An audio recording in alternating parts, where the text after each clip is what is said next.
Assalamualaikum warahmatullahi wabarakatuh.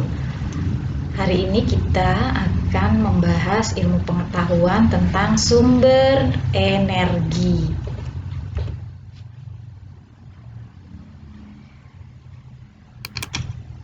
Sumber energi. Di sini ada gambar matahari. Matahari adalah sumber energi terbesar di bumi ya. Matahari sebagai sumber energi terbesar. Nah, energi dihasilkan oleh sumber energi ya. Kita mempunyai energi nih ya, sebagai manusia kita memiliki energi. Nah, energi ini dihasilkan dari sumber energi ya.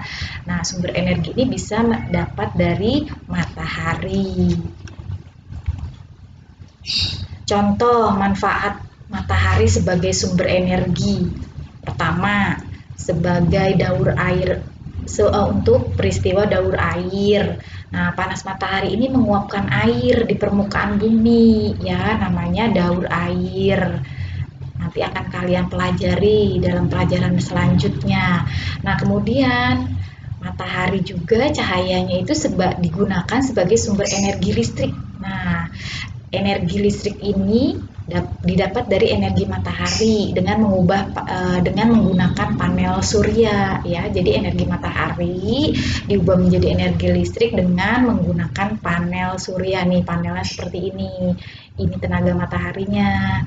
Nah, untuk tumbuhan itu juga matahari bermanfaat sebagai proses fotosintesis. Proses berkembangnya tumbuhan namanya fotosintesis ya. Jadi tumbuhan juga ternyata memerlukan matahari, cahaya matahari. Kemudian juga sebagai penerang bumi. Coba tidak ada matahari, bumi ini pasti akan gelap ya. Kemudian dalam kehidupan sehari-hari kita bisa mengeringkan pakaian, kemudian bisa menjemur bahan makanan, ikan asin ya, kemudian kerupuk yang harus dijemur menggunakan matahari. Kemudian ternyata panas matahari itu mempertahankan suhu atmosfer bumi.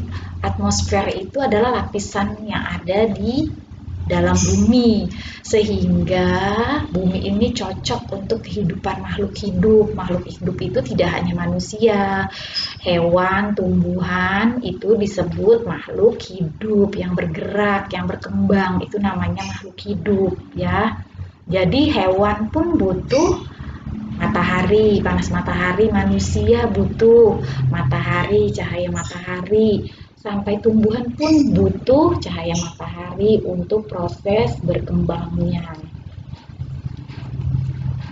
Perubahan energi angin, selain matahari ada juga angin. Angin adalah udara yang bergerak ya, ini udara yang bergerak namanya angin. Nah, energi angin ini juga bisa dimanfaatkan sebagai pembangkit tenaga listrik ya. Bagaimana caranya? Nanti akan kalian pelajari juga ya. Jadi sebagai energi angin ini bisa diubah menjadi tenaga listrik ya, membantu pembangkit tenaga listrik. Nah, pada pembangkit tenaga angin terjadi perubahan energi gerak menjadi energi listrik.